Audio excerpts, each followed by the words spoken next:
မင်္ဂလာပါရှင်အခုရောက်ရှိနေတဲ့နေရာလေးကတောင်ဥက္ကလာနဲ့၄ရက်ပေါ်မှာတည်ရှိရဲ့တိုက်တစ်ဆက်ဆက်အယောင်းလေးနဲ့မိတ်ဆက်ပေးပါမယ်ဒီတိုက်တစ်ဆက်ဆက်လေးကပါရမီအင်နိုစီတီနဲ့လည်းနေပါတယ်သူ့မင်္ဂလာလမ်းနန္ဒဝင်စည်းနဲ့လည်းအနည်းဆက်ဆုံးမှာတည်ရှိပါရဲ့ရှင်သူ့နောက်လမ်းမှာကြီးပေါ်မှာတည်ရှိတဲ့ဒေါင်းဆိုင်တိုက်တစ်ဆက်ဆက်အယောင်းလေးနဲ့မိတ်ဆက်ပေးပါမယ်ရှင်ဒီဒုတိယတဲ့တိုက်တစ်ဆက်ဆက်လေးကိုတော့ခေါ်လာတဲ့ဈေးနှုန်းလေးက3680ဒီမိုင်းစီနဲ့ရရှိမှာဖြစ်ပါရဲ့ရှင်ဒီဒုတိယတဲ့တိုက်တစ်ဆက်ဆက်လေးရဲ့အခန်းဖွဲ့စည်းပုံကတော့ Master တခန်း Single တခန်းနဲ့ဖွဲ့စည်းပေးထားပါတယ် Master တခန်း Single တခန်းတွေမှာလည်းကျုံးသားတွေအပြေးသက်စင်ပေးထားပါတယ်ရှင်နှာစလိုက်ရိုးတွေကိုလည်း Green Box တိုင်းမှာပါရှိပါတယ်ရှင်ဒီအိမ်လုံးမှာလည်း package အပြေးခင်းပေးပေးရပါတယ်ရှင်ရှောင်းလမ်းတွေမှာလည်းဒီနည်းနည်းဆက်မီးဆိုင်တွေကိုလည်းကောင်းကြီးအပြေးနဲ့မီးဆိုင်တွေကိုအပြေးသက်စင်ပေးရပါတယ်ရှင်နောက်ပြီးမှတော့ညီမတို့ကြွေပြအပြေးခင်းပေးရပါတယ်ရှင်လူချင်းမြအနေနဲ့အလွာနည်းကိုပဲလူချင်းနဲ့ဒုတိယတက်တိုက်တဲ့ဆက်ဆက်ကိုပဲရှားနေတယ်ဆိုတော့ဒီတိုက်တန်းကိုလာရောက်ကြည့်ရှုဖို့အတွက်ဖိတ်ခေါ်ပါတယ်ဒီတိုက်လေးရဲ့အားသာချက်ကတော့ဒေါင်းတိုက်ပဲဖြစ်ပါတယ်ရှင်တိုက်တယ်ပဲဖြစ်တဲ့အတွက် BCC ကတော့ဒီ၄လပိုင်းဝင်းကျင်မှာရရှိမှာဖြစ်ပါတယ်ပိုးလက်ထဲရောက်တော့မှပဲတိုက်တက်တန်းအစမှာဖြစ်ပါတယ်ရှင်လူချင်းမြအနေနဲ့တိုက်တဲ့ဆက်ဆက်ကိုလူချင်းနဲ့ဆိုရင်တော့ဒီတိုက်တန်းကိုလာရောက်ကြည့်ရှုဖို့အတွက်ဖိတ်ခေါ်ပါတယ်ရှင်ဒီတိုက်ခန်းလေးကိုလာရောက်ကြည့်ရှုခြင်းနဲ့ဆိုရင်တော့ညီမတို့အောင်ထအောင်အင်ဂျင်ကိုဆက်သွယ်ပြီးတော့လာရောက်ကြည့်ရှုဖို့အတွက်ဖိတ်ခေါ်ပါတယ်။ဆက်သွယ်ရန်ဖုန်းနံပါတ်က3999583693ပဲဖြစ်ပါတယ်ရှင်။ Farming University ကိုမြင်နေရပါတယ်။တောင်းတိုက်ဒုတိယတိုက်တစ်ဆက်ဆက်အယောင်လေးပဲဖြစ်ပါတယ်ရှင်။ဒီတစ်ဖြည်းဖြည်းကိုတိုက်နေတောင်းတိုက်လေးဖြစ်ပါတယ်။ဒါတော့တိုက်တစ်ဖြစ်တယ်ပြောတာပေါ့နော်။တောင်းတိုက်ဖြစ်တဲ့အတွက်ကားဘိုက်ကင်အရန်အဆင်ပြေပါတယ်ရှင်။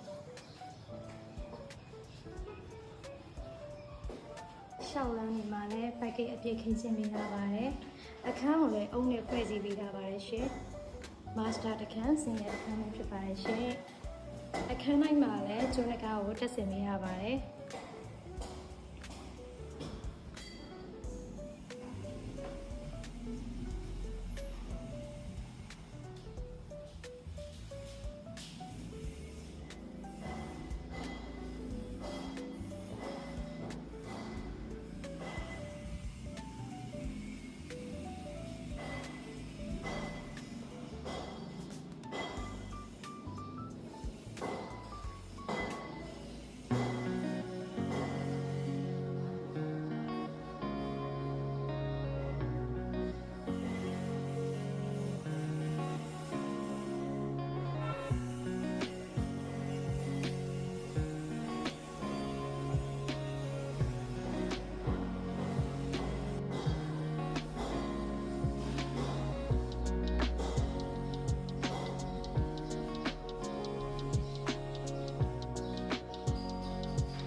မင်္ဂလာရှိတော်နေ့ရက်ဖြစ်ပါလိမ့်ရှင်။